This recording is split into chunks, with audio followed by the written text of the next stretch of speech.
Hello humans, welcome back to Your Thoughts Are Valid and I hope you all are doing great. So we are going to continue with Unit 4, which is pain and its management, and this is part 16 of Crash Course of Health Psychology. So let's start with the video. So today we are going to cover pain management techniques, and today we are just going to study about biofeedback in detail. Although we discussed about it briefly in the previous video, but it is important technique, so we will study about this in detail in today's video. So let's start. Pain control can mean that a patient no longer feels anything in an area that once hurt. It can mean that the person feels sensation but not pain. It can mean that he or she feels pain but is no longer concerned about it. Or it can mean that he or she is still hurting but is now able to tolerate it. Then there is pharmacological control of pain. So the traditional and most common method of controlling pain is through the administration of drugs. A highly effective painkiller, morphine, has the disadvantage of addiction and patients may build up a tolerance to it. Currently, opioid medications are widely prescribed for chronic pain, but their side effects, risk, and even effectiveness raise cautions about their widespread uses. Any drug that influences neural transmission is a candidate for pain relief. Some drugs, such as local anesthetics, can affect the transmission of pain impulses from the peripheral receptors to the spinal cord. The application of an analgesic to a wound is an example of this approach. The injection of drugs, such as spinal blocking agents, is another method. Sometimes pharmacological treatments make the pain worse rather than better. Patients may consume large quantities of painkillers that are only partially effective and that have undesirable side effects, including inability to concentrate and addiction. The main concern practitioners have about the pharmacological control of pain is addiction, and a subset of pain patients are very vulnerable to addiction. On the other hand, even long-term use of prescription pain drugs for such conditions as arthritis appear to produce very low rates of addiction. The concern over addiction can lead to under-medication. Moving on, surgical control of pain. Surgical treatment involves cutting or creating lessons in the so-called pain fibers at various points in the body so that pain sensations can no longer be conducted. Some surgical techniques attempt to disrupt the transmission of pain from the periphery to the spinal cord. Others are designed to interrupt the flow of pain sensations from the spinal cord upward to the brain. Although these surgical techniques are sometimes successful in reducing pain temporarily, the effects are often short lived. Therefore, many pain patients who have submitted to operations to reduce pain may gain only short term benefits at substantial cost, risk, possible side effects, and tremendous expense of surgery. Moreover, surgery can worsen the problem because it damages nervous system and this damage can itself be a chief cause of chronic pain. Moving on, sensory control of pain. One of the oldest known techniques of pain control is counter irritation.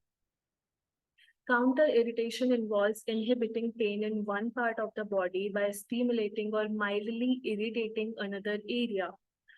An example of a pain control technique that uses this principle is a spinal cord stimulation. A set of small electrodes is placed or implanted near the point at which the nerve fibers from the painful area enter the spinal cord.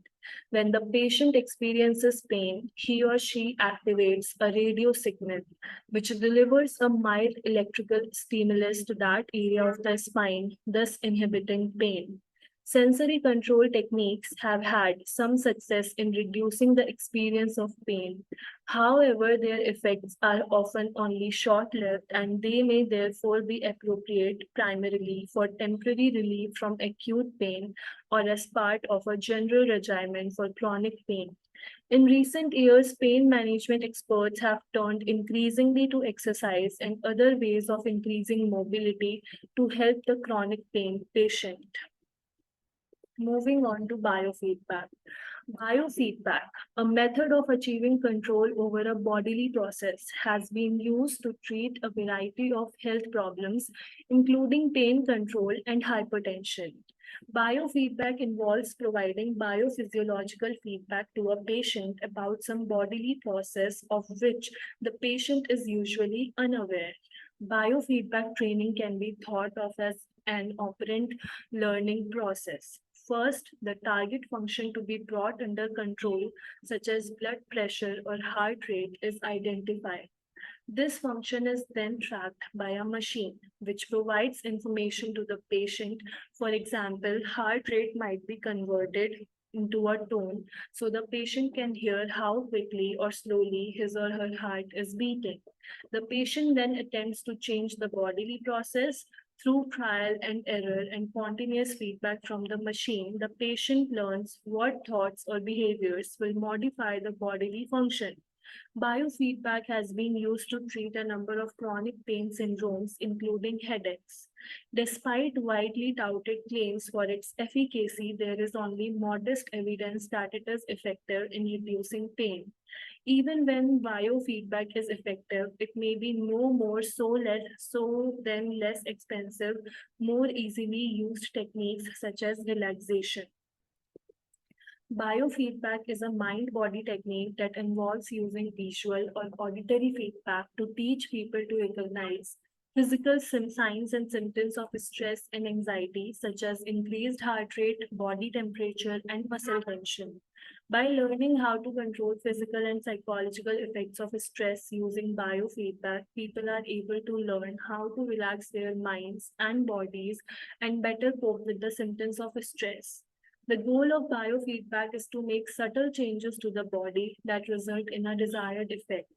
This might include relaxing certain muscles, slowing heart rate, or reducing feelings of pain.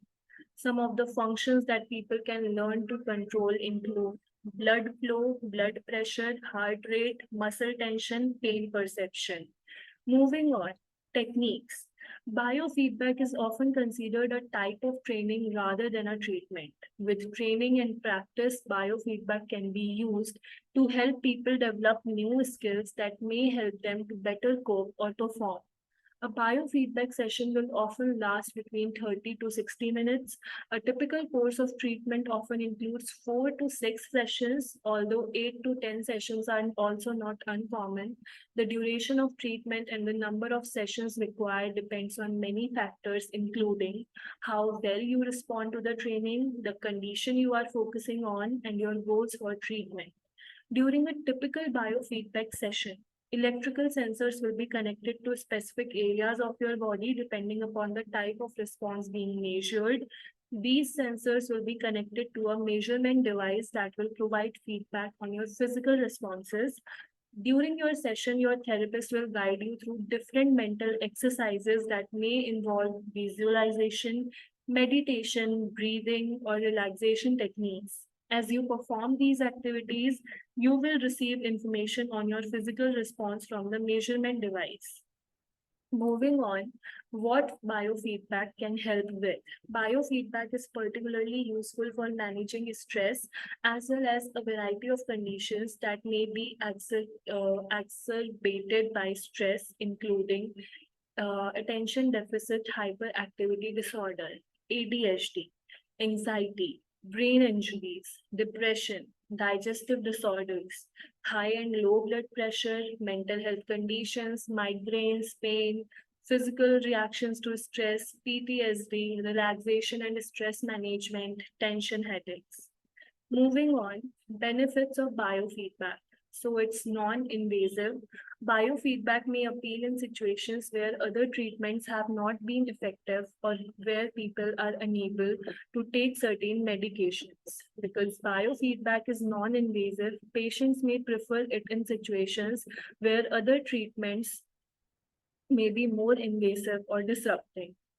It can complement other treatments. Biofeedback training can also be used as one part of a treatment approach. People often choose to utilize biofeedback to augment other treatments, including medication and relaxation strategies. It can help put you in control of your emotions.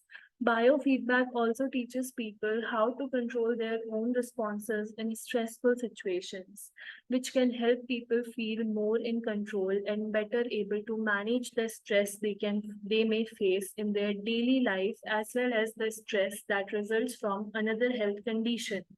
Biofeedback can also have additional mental health benefits, including learning new techniques for coping with feelings of anxiety and managing emotional responses. Moving on, effectiveness. While researchers are not sure how or why biofeedback works, they do know that it has shown promise in the treatment of a variety of conditions. It has been accepted by many in the medical field as an alternative treatment for mood and anxiety disorders. One review found biofeedback and neurofeedback to have great potential for treating mood and anxiety disorders, including PTSD, generalized anxiety disorder, and depression in adults. Biofeedback, specifically neurofeedback, has been shown to improve concentration and decrease hyperactivity in individuals with ADHD. A meta-analysis found that biofeedback reduces depression and muscle tension and improves cognitive coping in patients with chronic back pain. One systematic review found that biofeedback helped improve cognitive processes, mood, and anxiety in the treatment of such clinically diagnosed disorders such as ADSD, Alzheimer, anorexia, depression, schizophrenia, substance use disorder, and PTSD. Thank you so much for watching the video. That is it for today's video. Today we just learned about uh, how to manage pain and pharmacological control of pain, then surgical control of pain, then sensory control of pain. And after that, we studied about biofeedback. If you have any doubt, please do ask in the comment section. And that is it for today's video. Thank you so much for watching. I will see you all in the next video.